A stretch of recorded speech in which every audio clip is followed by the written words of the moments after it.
Muito boa noite, sejam bem-vindos ao Pontos de Vista. Cá estamos, como fazemos sempre aos domingos, a esta hora, sempre a seguir o Jornal da Noite, para olhar pelos acontecimentos da semana na ótica dos nossos comentadores, mas particularmente de um comentador, que hoje estamos apenas com o José Jaime. O Fernando Lima não pôde estar cá por razões de ordem pessoal. Boa noite, José Jaime. Boa noite, para mim. Muito bem, vamos olhar para os assuntos que... Portanto, o assunto da semana, na ótica de José Jaime, escolheu as jornadas científicas do Hospital Central de Maputo. Obrigado mais uma vez, boa noite a todos. Eu escolhi este assunto, as jornadas científicas do Hospital Central de Maputo, que se realizou esta semana. E, bom, o pouco que eu sei foi pela peça que eu vi no jornal O País, entrei no site, mas eu não tive mais dados, mas pelo que eu soube é que é um evento que permite aos funcionários do setor de saúde refletirem sobre a questão da saúde e cuja tónica, pelo que eu vi, era sobre a prestação de serviços neste setor. Sem dúvida, a gente sabe que este é um assunto muito crítico nesta área e também é fato que o setor, nestes últimos anos, tem feito um grande esforço, até inclusive de envolver utentes e a sociedade de uma forma geral, em termos de participação e, inclusive, em termos de humanização dos serviços de saúde. Mas, no entanto, sabemos também que, a par disto, é claro que existem pessoas que se empenham, fazem o melhor de si, dão o melhor de si, mas ao mesmo tempo ainda sentimos que isso vê-se, que parece que neste setor há pessoas que nos levam a questionar se elas têm vocação para estarem num serviço desta natureza. Então, é neste instante que eu creio que é importante, talvez a guisa de um desafio, que o setor se dê espaço para refletir sobre os mecanismos de seleção e recrutamento dos profissionais desta área e, sobretudo, a doutrinação sobre qual é a importância, a essência de alguém estar numa área tão sensível, tão importante como esta, porque muitas vezes fica a ideia de que há pessoas que não deveriam estar no setor de saúde pela forma como elas atendem os utentes. Então, eu acho que é bom que haja esse tipo de reflexões, mas é importante que a gente reflita profundamente sobre essa questão de quem deve ir para o setor de saúde. Se a pessoa de fato tem vocação e também de forma sistemática que o setor incuta nos profissionais deste setor o que é que significa estar numa área sensível como esta. Muito bem, vamos olhar para os assuntos que elegemos. Vamos começar pelas questões políticas, porque finalmente foi o convite do chefe de Estado à segunda, dizia, foi de vez, já com a agenda. O convite do chefe de Estado, Filipe Inhosse, prometeu no último domingo, quando visitou a Igreja Universal, um convite a Afonso Dhlakama, fez-lo logo na segunda-feira, na terça-feira mais exatamente. O convite aparentemente foi recusado por falta de agenda e lá foi então, de acordo com as informações que nós temos, o convite com a agenda e já temos, pelo menos informalmente, a informação de que Afonso Dhlakama recusa o convite. Ainda hoje dizia nos noticiários que já está a governar nas províncias onde ganhou.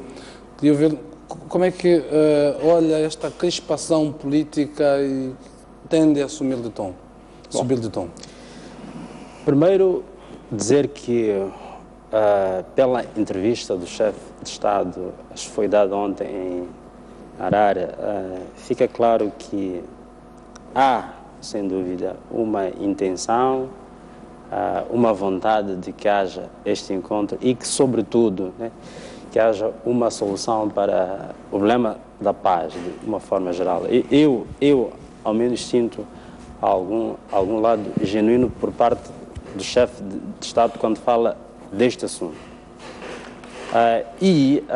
ao mesmo tempo, nós vemos quer dizer, este jogo de troca de, vamos assim dizer, palavras, intenções que não fica muito claro, tanto por parte das pessoas do governo, às vezes quando falam deste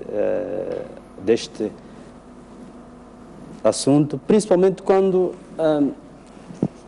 abordam uma visão que eu creio que para mim é muito reducionista, ou seja, dizer que o assunto da paz já está no quadro legal é um clichê para mim. Quer dizer, é reduzir a complexidade deste problema. É certo, sabemos um problema político que está no quadro legal, mas também não podemos escamotear o fato de, apesar de estar no quadro legal, não implica que esteja a ser efetivo. E penso que nós continuarmos a ter esta discussão em si é contraproducente. Por quê? Porque, em parte, de forma implícita, revela que não há uma vontade clara de nós enfrentarmos os reais problemas de porquê que ainda continuamos com estes impasses. E pior ainda, porquê que depois de 20 anos ainda estamos a discutir o mesmo assunto. Então, creio que tem que haver uma maior autenticidade em termos de como é que nós vamos encarar este diálogo e, sobretudo, os problemas que nós temos, que estão claros, de porquê que o processo não deu certo. E como é que interpreta o convite que foi feito pelo chefe de Estado? Eu interpreto, eu sinto que nestes últimos anos... Será ele... normalmente nos corredores políticos os assuntos eles resolvem-se quase subrepticiamente, ou seja, sem a grande exposição pública. Exatamente. A lógica de que os corredores diplomáticos muitas vezes tentam arranjar estes encontros e muitas vezes só sabemos quando eles já estão marcados. Sim, não, e olha, repare que depois dessa troca de convites, reações, o chefe de Estado deu um claro sinal de que para ele já não é muito adequado estar a trocar ideias em público. E acho que isso é bom. Mas, em relação ao convite, o que é que eu sinto? Eu sinto que parece-me que os convites, pelo menos nesses últimos anos, os três, tanto com o presidente Guebuza como o que houve com o atual chefe de Estado, são feitos de forma muito reativa. São feitos de forma reativa e para resolver cirurgicamente um problema circunstancial e não o problema estrutural de porque que nós... Eu me explico. Nós chegamos ao acordo de 5 de setembro justamente porque tínhamos um problema extremamente crítico, que é a participação nas eleições. Resolveu-se este impasse, a RENAM participou nas eleições. Chegamos depois dos resultados eleitorais, a questão da posse ou não dos deputados. Então, houve um encontro, desbloqueou-se isto. E agora estamos a vir outra vez a um impasse, que são essas movimentações que a RENAM faz agora, e então vamos ter um encontro.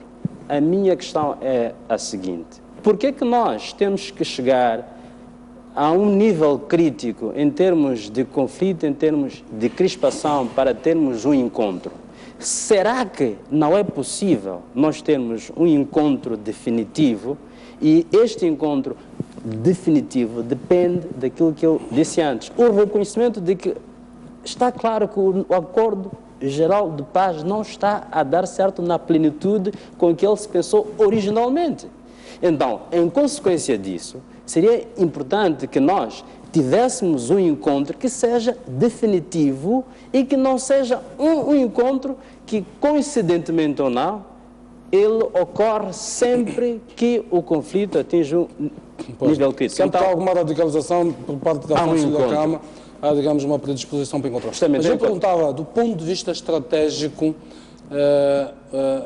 foi uma boa ideia um convite em público nos moldes em que foi feito pelo Presidente da República? Bom, eu penso que, tendo em conta a reação e a forma como foi feito, terá sido um passo que não teve o efeito que seria de se desejar. Expondo, por exemplo, o Presidente a esta ideia de que não é um convite, por exemplo, sem agenda. E penso que o recuo estratégico que o chefe de Estado faz hoje pode ser o sentimento de que este passo não foi dado da melhor forma. Ou seja, se tivesse havido alguma preparação prévia, ok?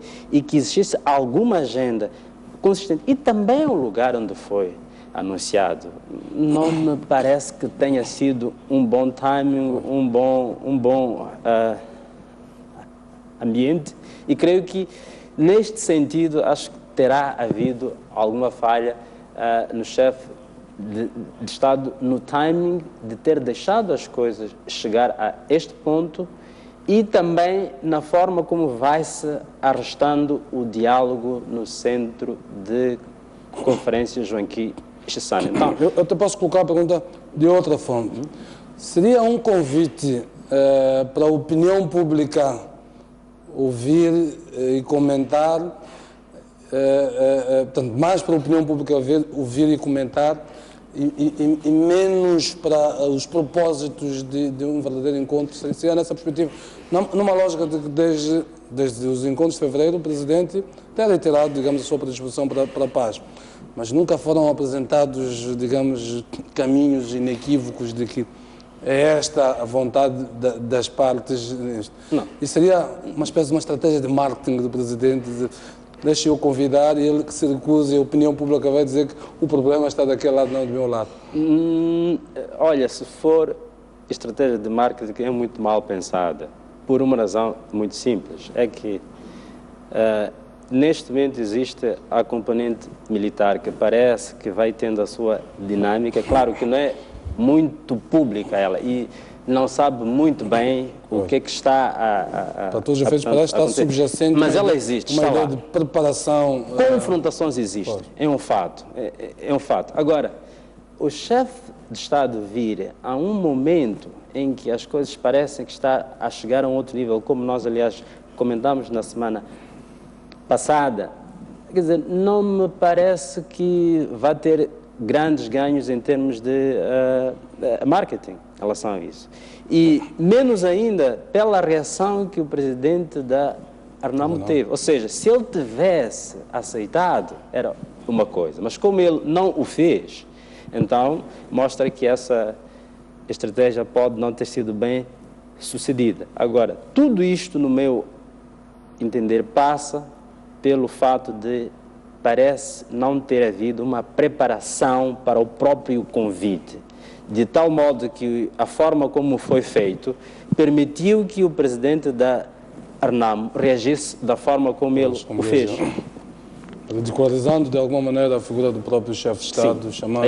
Então, daí que eu penso que ser importante aquilo que o presidente Nussi disse agora, de que já não vai fazer essa troca de mensagens em público a partir deste momento e espero sinceramente que haja um processo intenso de preparação prévia para o tal próximo encontro, já caso ele em fevereiro. ocorra. Sim, já sim, acontecer em sim, fevereiro. sim. Mas, voltando ao essencial, percebe-se, pelo menos que há ali muitas movimentações, as decisões daquela conferência dos antigos combatentes, não sei se serão bem antigos combatentes face ao ambiente que se vive, da Arnamo, de criar um quartel-general em Morumbala, de criar uma polícia própria, de governar. Bom, o efeito prático disso sabemos que é difícil, a menos que protagonizasse uma espécie de um golpe de Estado. Eu queria perceber, na sua opinião, face a toda esta conjuntura que se criou, digamos, um efeito dissuasor na prática que Afonso de Lhakama cria, que caminhos alternativos se colocam? porque já ouvimos Afonso da Cama dizer na semana passada que interrompia as negociações na João Quixaçã, mas Afonso da Cama já disse muitas coisas, no dia seguinte vir dizer outras, portanto, se retomar é nada, nos espantará. Que caminhos alternativos, uma vez que parece que de novo voltamos a um beco sem saída? Bom, eu penso que, lendo aquilo que o presidente da RNAM tem dito sempre, ele diz algo que sinaliza alguma radicalização, mas logo de seguida diz que não quer voltar à guerra. Quer dizer, então isto sugere-nos o quê? Que é uma estratégia de pressão ainda. Okay. Mas só que essa estratégia de pressão está a chegar a um ponto muito perigoso, que é o que é substituir as funções do Estado de forma ostensiva. E não estou a crer que o Estado, por mais boa vontade que ele tenha de negociar, quer dizer, Estado, quando digo Estado, no caso, afirma ao governo, tenho sérias dúvidas que seja sustentável para o Estado assistir uma ocupação do seu espaço a este nível e não faça nada. Agora, a questão é, como é que se mantém essa necessidade do diálogo neste momento, ao mesmo tempo que a RNAM já está a dar passos que nos podem levar a um ponto de não retorno em termos de confronto? A solução, Jeremias, eu acho que é exatamente isso que Ades disse. Penso que o governo, neste momento, precisa fazer uma preparação deste diálogo de forma mais criteriosa e tentar se desvencilhar dessa ideia de querer racionalizar porque é que as coisas não estão a dar certo e que existe um acordo que não está a dar certo por culpa da RNAM. E por que isso? Desculpa só, Sérgio. Por que isso? Porque nesses 20 anos, se nós formos a ver muito bem, a RNAM e a Cama quase sempre tiveram a mesma abordagem em relação a este assunto. Então, e fica claro que se nós continuarmos a ter a mesma abordagem de ambos os lados, não vamos sair deste impasse. Só que o governo tem maior responsabilidade, é óbvio, e não faz sentido que persista numa estratégia que está claro que não vai dar certo. A RNAM ainda continua a ver este assunto da mesma forma, com mérito ou não, mas o fato é este, e cabe ao governo e principalmente ao presidente Nyusi, que já conhecendo as dificuldades em relação a este assunto, colocou como um ponto alto da sua agenda a sua solução. Então não pode vir com as mesmas soluções que sabe-se muito bem que não estão a dar certo. No passado não deram certo. Um ambiente desta natureza, de agudizar, digamos, da radicalização de parte a parte, não propicia que pensamentos mais extremistas dentro das duas grandes forças políticas dominantes no país, nomeadamente a Frelimo e a RNAM, digamos, são os centros de poder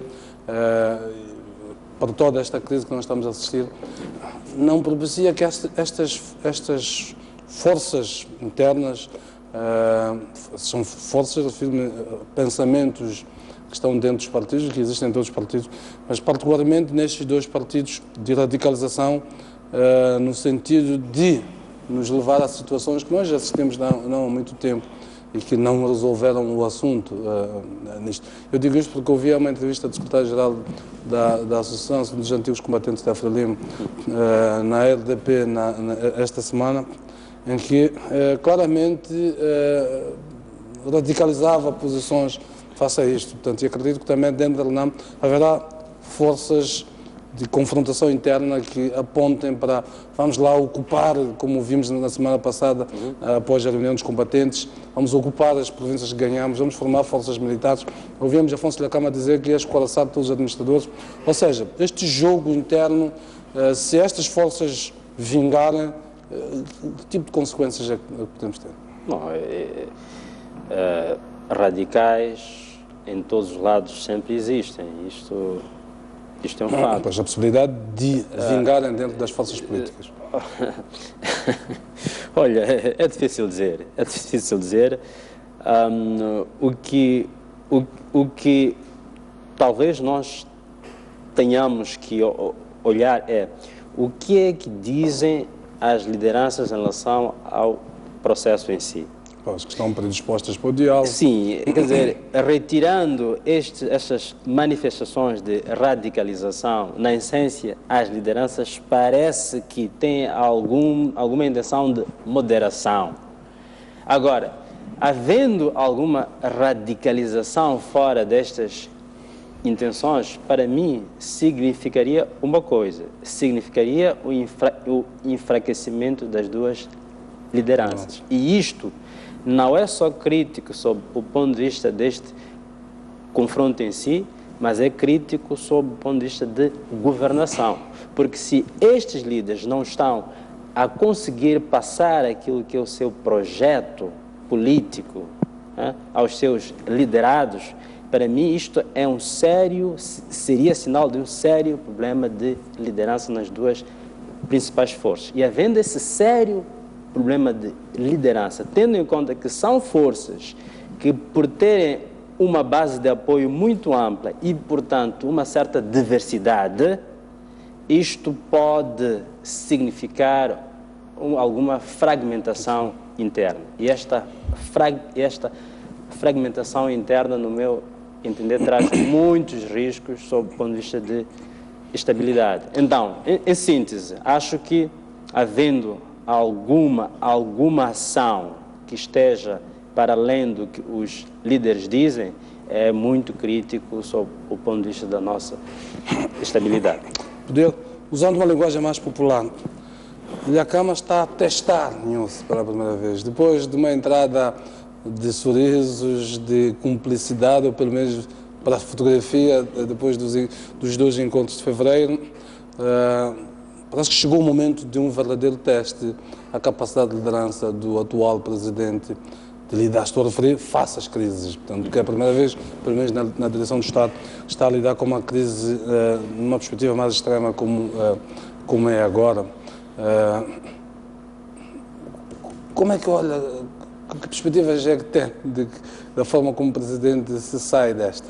Bom, o presidente pelas responsabilidades que estão com ele, pois, porque ele é o chefe de Estado. Importa a referir que é um teste duplo. É um teste como líder de um partido que pode ter posições diversas em relação a este assunto e também como chefe de Estado. Portanto, o teste é duplo. Eu acho que este... E um teste das suas próprias ideias, enunciadas naquele discurso inaugural. Penso que neste momento a Renamo esticou a corda perto do máximo que ela pode. Então, dependendo da capacidade que o presidente vai ter para resolver este impasse, isto será um grande sinal da sua capacidade de liderança.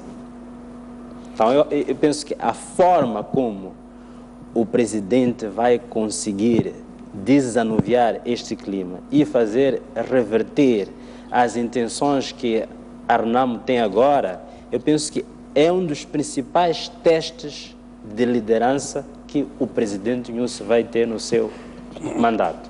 Muito bem, avançamos para o segundo tema, que tem uma relação direta com este, que tem a ver com a situação económica do país.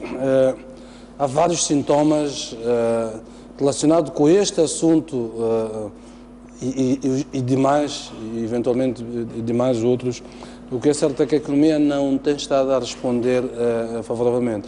E os indicadores que nós olhamos para o dólar continua fortíssimo, tanto que penso que é o maior ciclo nos últimos anos em que temos um dólar na casa dos 42, 43, chegando mesmo em alguns dias a 44 meticais, e que tem efeitos numa economia importadora, esmagadoramente importadora como a nossa. Teria o que nos convoca desde logo, o que nos diz que deve estar a haver alguma retração do investimento privado estrangeiro para entrar em Moçambique, face a um clima de incerteza, ao clima político que pouco ajuda, Portanto, numa lógica dos manuais de economia, dizia mais exportações, mais investimento privado estrangeiro em Moçambique, e estava feita a receita. Mas no campo prático as coisas não são bem assim. Bom, e eu acrescentaria um outro elemento, donativos, né, que é uma outra fonte, né, que certamente também nestes últimos anos reduziu-se. Mas quando nós vamos a ver as estatísticas, digamos, em termos de dimensão quantitativa, e, sobretudo, e também em termos de desembolsos. Sim, justamente. Então, quando nós vamos olhar as estatísticas do ano passado, também mostram que as exportações decresceram em 5%, e quando se tira os megaprojetos em cerca de 22%, ou seja, mais um ponto. Agora, também temos que entender que a economia mundial não está bem. É um fato. E isto, até a China. E isto, sim, até a China. Isto pode ser um fator que potencialmente poderá estar a retrair um investimento direto estrangeiro. E, a par disso, nós temos o risco Moçambique, né? Que é isso que nós aí... o risco político, sobretudo. Aí vimos. E creio que, e aí, valeria a pena nós voltarmos àquilo que o governador do Banco Central disse há meses, e que é importante que os políticos moderem o seu discurso pelo seu impacto que isso tem na economia. Ora, para mim a questão não é de discursos apenas, é uma questão de gestão de risco. Quer dizer, não é possível nós ficarmos numa crise político-militar que já dura quase 3 anos, 3 anos, e não conseguirmos sair dela e pensarmos que é possível nós continuarmos a ser um país que vai atrair investimentos.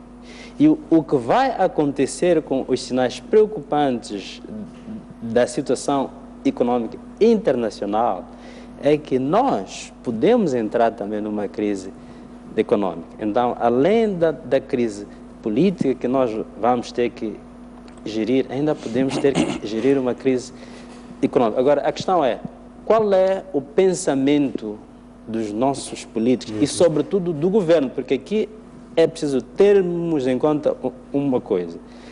Os políticos, de forma abstrata, é claro que têm as suas responsabilidades, nós temos, mas o governo é governo. Portanto, o governo é composto por pessoas que foram para uma eleição e sugeriram que tinham soluções, que tinham as melhores soluções para a gestão do país, conhecendo os problemas que o país já tem.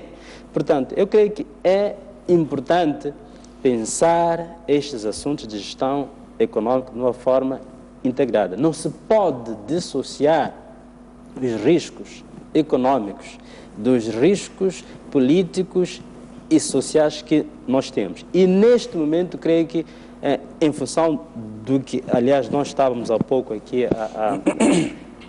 não há neste país uma consciência de que nós precisamos gerir esses riscos e que tem consequências na economia. E mais ainda, que eu acho pior, mesmo olhando para os objetivos estreitos das nossas elites, elas acho que ainda não atingiram ao nível de compreender que gerir politicamente o país é muito importante até para os seus estreitos interesses, sejam eles de que tipo for, econômicos, políticos, etc. E creio que esta consciência ainda é muito baixa, o que para mim é irracional, sob o ponto de vista de responsabilidade como elites. Eu olhava para aqui para alguns elementos. A autonomia financeira atual do país é muito reduzida em face de uma capacidade de endividamento altíssima, que aliás o próprio Estado assumiu nos números que apresentou ainda recentemente na Assembleia da República. As fontes de financiamento nos mercados internacionais tendem a ser escassas. Quando nós temos a China a viver aquela segunda-feira negra que teve das bolsas todas irem abaixo, como se viu, é um sintoma de que a economia chinesa está a refletir-se da conjuntura internacional. Portanto, uma perspectiva de retração da China, que tem sido, nesta altura, uma das principais fontes de financiamento, sobretudo um financiamento em termos concessionais para a nossa economia. Portanto, as grandes infraestruturas que nós temos aqui foram construídas com dinheiro chinês. Portanto, se estas fontes elas tendem a escassear, juntando a nossa crise política, juntando as reservas financeiras internacionais do Banco de Moçambique, que normalmente andam aos 4 meses, 5 meses. Agora estão aos 3. Pois, está 2,5, de acordo com os últimos dados. O que significa que o banco esgotou a sua capacidade, ou está quase no limite de injeção de moeda estrangeira no mercado para tentar abrandar esta situação. Significa que estamos a funcionar um pouco no limite. Estamos a entrar no último trimestre do ano, que é dos períodos de maior consumo, maior especulação, em que normalmente a inflação ela dispara consideravelmente. Que cenário é que antevê? Olha, nós, moçambicanos, apesar da pobreza, nós nunca vivemos uma crise econômica e sentimos na pele o que é um governo introduzir medidas para tentar gerir uma crise econômica. O que é que eu estou a dizer uma com austeridade isso? de facto. Austeridade de facto. Por exemplo, numa situação como esta, em que nós temos uma taxa de câmbio e num país altamente endividado, em moeda externa, o que quer dizer que é um encargo maior ainda para... Um encargo de dívida dispara. A dívida. Então, há muitas coisas que um governo pode fazer. Eu não vou estar aqui a dar ideias em relação a isso, mas o ponto é que estamos a entrar numa situação em que o governo pode ser obrigado a tomar algumas medidas para tentar evitar aquilo que parece ser uma crise iminente. Então, normalmente as áreas onde é mais fácil cortar são as áreas sociais. Não só sob o ponto de vista de cortes, mas também sob o ponto de vista de restrições ao consumo. Por exemplo, o que é que fizeram os angolanos? Fixaram um limite para gastos com cartão de crédito no exterior. Quer dizer, é uma das coisas que... Então, o que eu estou aqui a dizer é o seguinte: nós nunca estivemos numa situação em que nós sentimos a ação de um governo tentando gerir uma crise. Já tivemos em 87 e devo dizer que, quer dizer, do programa de adaptação económica. Devo dizer que pode ser muito doloroso. Muito bem, vamos no intervalo, voltamos então à segunda parte para continuarmos a olhar outras matérias. Não sai daí. Até já.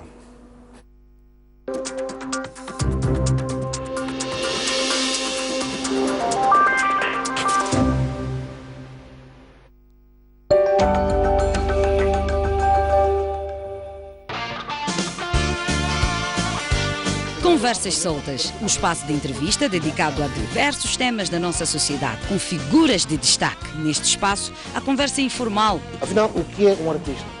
Um artista é um pensador, é intelectual. A poesia que lhe encontra. Sim, eu já escrevo desde os 13 anos. É uma luta diária. A questão técnica tem um desafio muito grande. Todos os sábados, não perca. Um país sem história é um país sem futuro.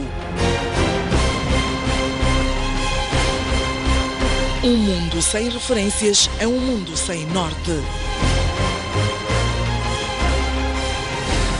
Um país sem cultura é um país sem identidade. Um país sem ídolos é um país sem referências.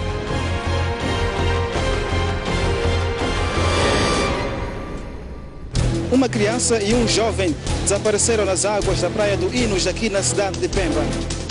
Combate ao crime é a palavra de ordem da chegada do líder da RNAP à cidade portuária de Natal.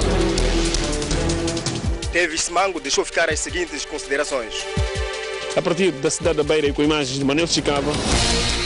No interior desta viatura seguiam 4 ocupantes. A reunião que aprovou a primeira Constituição da República. Bairros periféricos das cidades de Maputo e Matola. A alma do magistrado calou-se precisamente neste local. As notícias do país cabem todas aqui.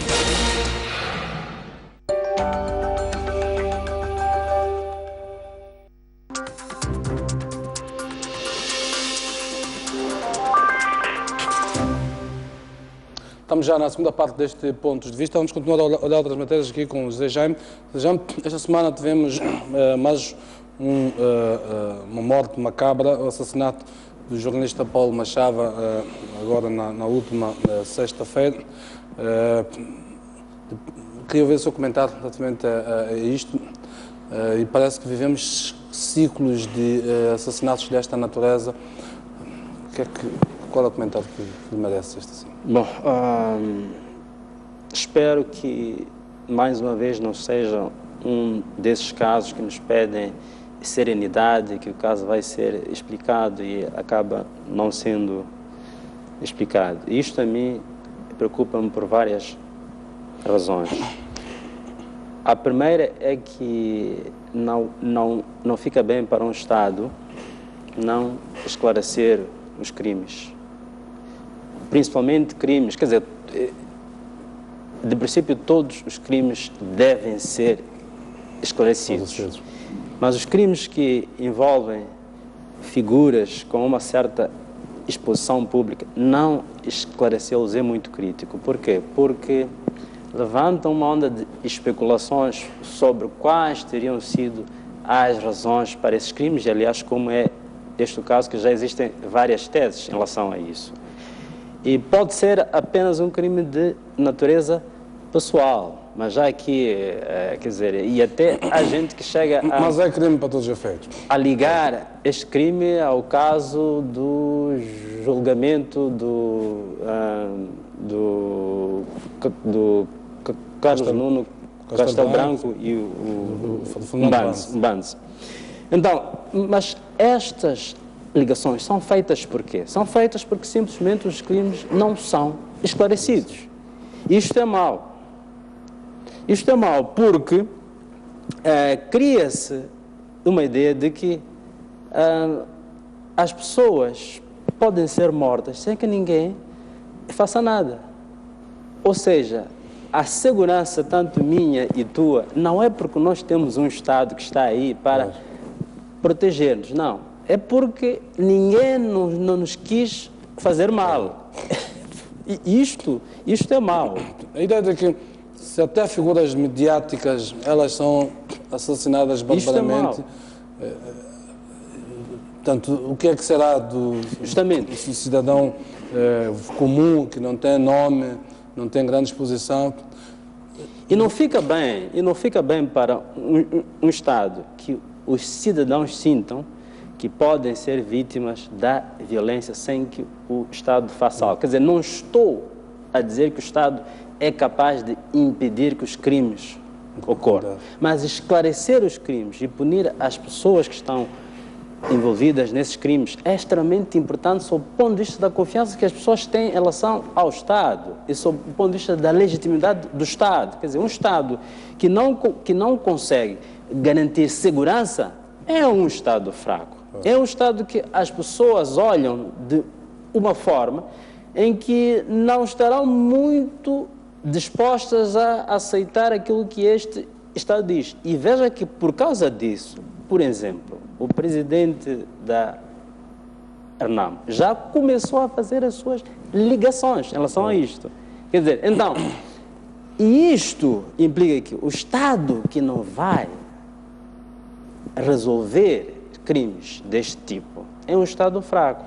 E além do Estado ser fraco, para mim, preocupa-me a forma crônica como crimes desse tipo acabam não sendo resolvidos. E questiono-me se não seria uma forma que existe, seja pelo crime, seja por outros tipos de interesses, de criar um medo que acaba funcionando como uma espécie de controlo. Ou seja, eu não faço certas coisas, mesmo que estejam dentro da esfera dos meus direitos, porque não sei se posso ser vítima pode ser a próxima vítima ou não. Ou não. Então, creio que é muito crítico, sob o ponto de vista do Estado, que o Estado deixe que, de forma sistemática, pessoas sejam vitimizadas e que o Estado, no fim, não esclareça esses crimes, porque, de fato, isto enfraquece o Estado, enfraquece a sua legitimidade. E creio que urge que o Estado crie a cultura de esclarecer esses crimes. Bom, já temos uma folha de vários deles, onde ouvimos o mesmo compromisso que estamos a ouvir agora, de que tudo seria feito para ser esclarecido. E ainda temos na memória do juiz Selica, foi agora, já passa para aí, já estávamos a caminho do segundo ano, o professor Gil Sestac, agora o Paulo Machava, e milhares, centenas ou se calhar milhares de outros cidadãos anónimos. Estamos apenas a pegar aquelas figuras de referência. Quando estamos a viver num país onde a nossa polícia, a nossa justiça na globalidade não é capaz de nos garantir que chegamos a casa sãos e salvos, já não falo de outro tipo de delitos, enfim, roubos aqui, ali, acolá.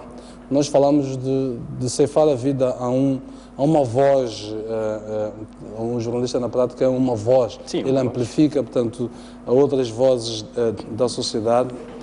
É um sinónimo de que nos encaminhamos para um Estado, não seremos propriamente um Estado falhado, mas não andaremos muito longe disso.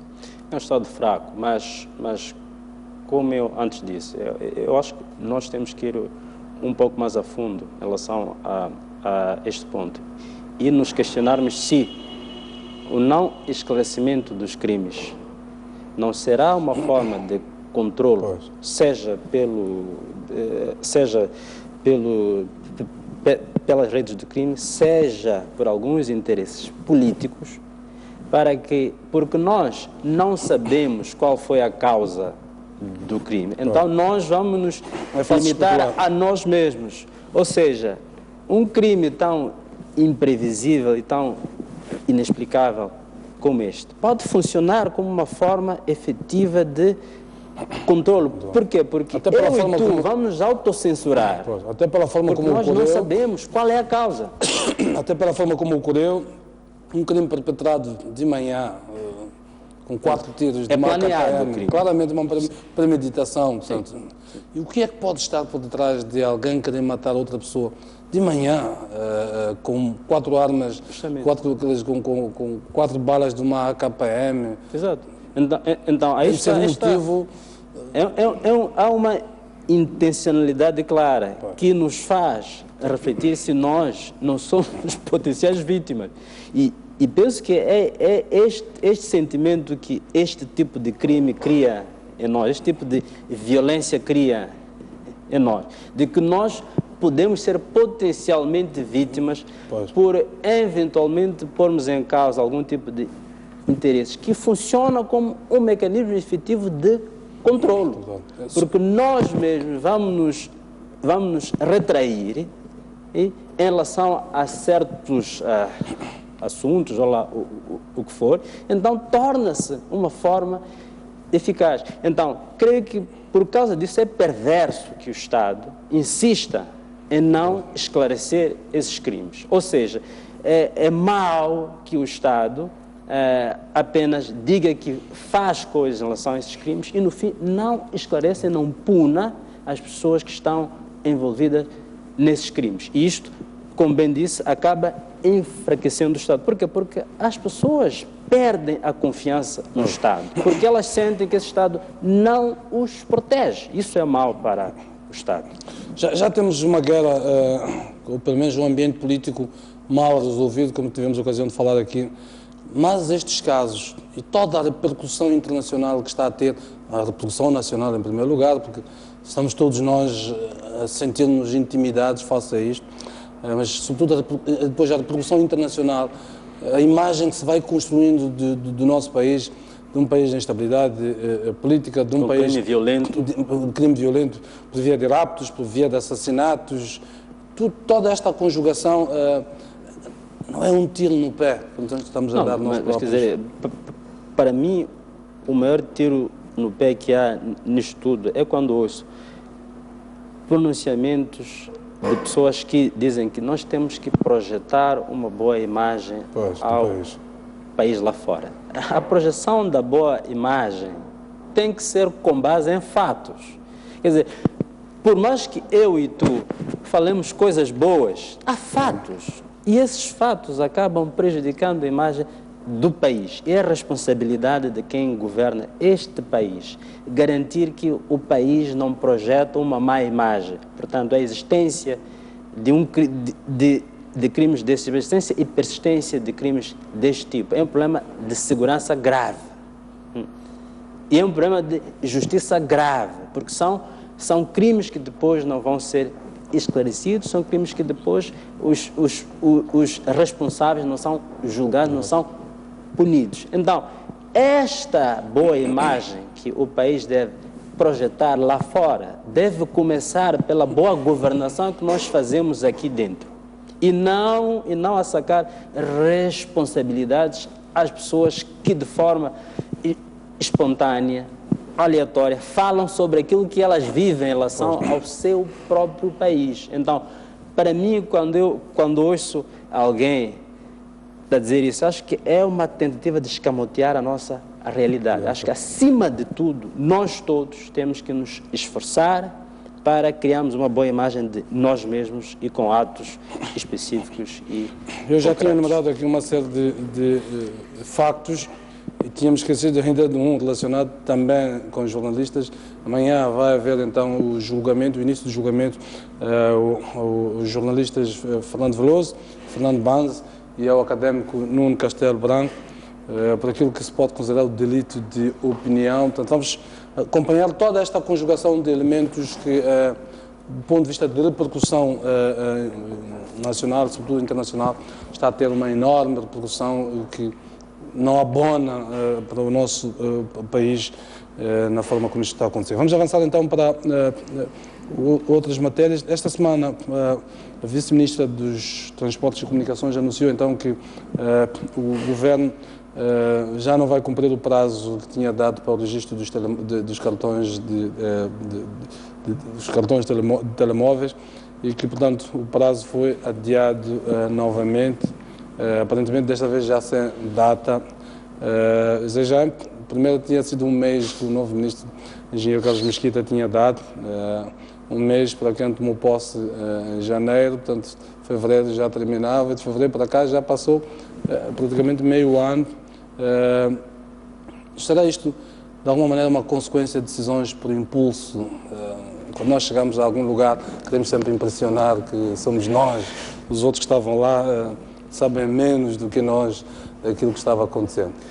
Eu simplesmente estou chocado, né? Porque parece-me que o governo ainda está preso à abordagem que adotou em 2011, creio, quando deu o prazo de 2 meses. Parecia haver algum sentido de urgência que este registro ocorresse. E parece não se ter libertado deste sentido, mesmo sabendo que era tecnicamente impossível. Então, é espantoso que 4 anos depois ainda estejamos a cometer os mesmos erros. Agora, olhando para a prática neste país, em termos de registros, se até os registros de nascimento, para conseguir registrar as pessoas, tem que fazer brigadas. E nestes últimos tempos, sabemos muito bem que, pelo desenvolvimento no setor de telecomunicações, nós temos muitas pessoas nas zonas rurais com telefone celular, o que é muito bom. Se as mesmas pessoas não conseguem registrar os seus filhos, como é que eles vão conseguir registrar os seus chips? Quer dizer, então, parece-me que aqui há uma certa negação da própria realidade que o governo, sem dúvida, conhece muito bem, e também uma tentativa de transpor para as empresas o ônus que que o governo, de certa forma, deveria assumir. Creio que não é justo que se peça às empresas que façam coisas que o governo não consegue fazer, como dar BI a todos, como fazer registros de nascimento a todos, a tempo. Então, no caso aqui não foi falta de exemplos. Depois de tudo que o meu amigo Paulo Zucula passou como estava como ministro, com os anúncios sucessivos que foi fazendo, era pouco crível que um ministro que fosse para aquela área continuasse a fazer as mesmas promessas. Não, o problema, nós temos um problema muito claro e isso pode ser visto em várias áreas. A nossa capacidade de aprendizado como organizações, como país, ainda é muito baixa, né? Nós repetimos os mesmos erros de forma sistemática e creio que já não se explica que o governo não tenha sentado com as empresas e conheça o problema na sua profundidade de essência e ver como a solução sustentável. Muito bem, vamos avançar para o último ponto que elegemos para esta noite. O governo, o primeiro-ministro, no caso Valente, impulsou os novos presidentes do Conselho de Administração da Eletricidade de Moçambique e dos Correios de Moçambique, Mateus Magala para o cargo para a EDM e Sérgio Jensen para os Correios de Moçambique. No caso de Sérgio Jensen, Valdemar Sérgio Jensen era administrador, já era administrador nos próprios Correios, portanto, da área financeira e de recursos humanos, e Mateus Magala, portanto, o governo foi buscá-lo ao Zimbábue para ver assumir essas responsabilidades. Jaime, comentário? Bom, o que eu vejo são duas coisas, basicamente. A primeira é que está claro que a questão do mérito na indicação está a ganhar corpo, pelo menos olhando para as últimas nomeações que foram feitas para as empresas públicas. Sobretudo para o perfil destes dois nomeados. Justamente. O mérito é um fato, está ali. O segundo elemento, quando olho para estes casos e outros, eu fico com a impressão, olhando principalmente para ENH e EDM, é a indicação de pessoas que não estavam nestas empresas. São pessoas, são outsiders. Justamente, outsiders. Isto, para mim, pode dizer duas coisas.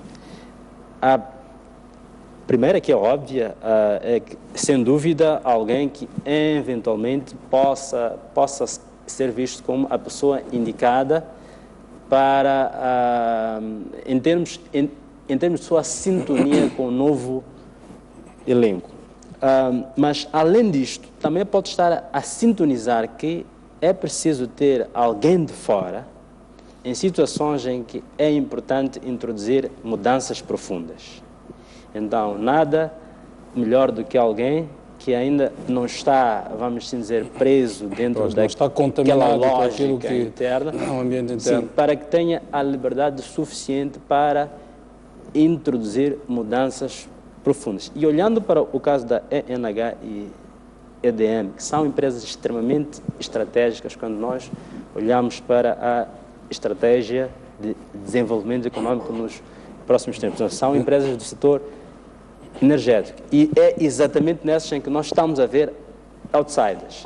E na EDM, na área que precisava de pessoas que conhecem profundamente o setor, que é a área dos projetos, leva-se pessoas que já estão na Portanto, o que eu aqui sinto é que parece haver um claro sinal de que o mérito é de fato importante, mas também parece estar-se a sinalizar a necessidade e o sentido de que em algumas áreas estratégicas é preciso haver mudanças. Então, daí que se traz gente de fora. Mas aqui há um ponto que para mim ainda não é líquido. Quer dizer, o mérito está claro, é a questão da inclusão, quer dizer, o sentido em si. As pessoas normalmente dizem, porque aquele quadro não é um membro militante, então é inclusão. Para mim isto ainda não está claro. Eu acho que há dois níveis de inclusão aqui que nós temos que ver. Há pessoas que são competentíssimas, são militantes do partido, Frelimo assim mesmo não têm chances. Mas quando chega o momento delas serem indicadas, a par do mérito e da sua competência, pode ser importante que lhes exijam o cartão de militância. Então, este é o nível de inclusão. É importante? É. Mas, para mim, acho que ainda é importante sinalizarmos um outro nível de inclusão. Pessoas que têm mérito, são competentes, mas que não são obrigadas, não é pressuposto que elas indiquem lealdade partidária. Não sei qual é o caso cada vez mais as competências são escassas. Não sei, eu quando olho para aqui para o perfil, vejo que, por exemplo, este doutor Mateus Magala é doutor em Economia, era representante do BAD no Zimbábue. De alguma maneira desmistifica aquela ideia de que o círculo dos elegíveis é o círculo restrito aqui da cidade de Maputo. Portanto, ir buscar competências desta dimensão, olhando para o currículo que tem e para a instituição onde trabalhava, e é moçambicano, portanto, um pouco valoriza estas competências. Sem dúvida. Quando nós vamos para Washington, chegamos ao Banco Mundial, encontramos moçambicanos em posições muito relevantes. Internacionais. Então, aliás, o próprio Primeiro-Ministro, uma pessoa que já estava há mais de 10 anos pelas Ásias como embaixador. Portanto, esta ideia de ir buscar um pouco esta gente, fazer o refreshment. O que é excelente. Em relação aos Correios, portanto, já vimos os desafios da eletricidade, uma empresa que tem responsabilidades enormes e que parecia ter perdido um pouco algum norte, pelo menos no sentido de se reconvocar para aquilo que são as suas responsabilidades. Os Correios é uma empresa que não fica atrás, portanto, para aquilo que é a empresa de dimensão tradicional dos Correios e o papel que os Correios podem desempenhar, sobretudo na área financeira, dada a sua presença no país inteiro. Bom, os Correios em todo o mundo estão a passar por um processo muito profundo de reinvenção, né? Porque a carta hoje em dia já não existe, sabe-se disso muito bem. É claro que ainda existem as encomendas e existem outras áreas. E creio que no nosso caso, a própria empresa até já está a começar um processo interno de diversificação.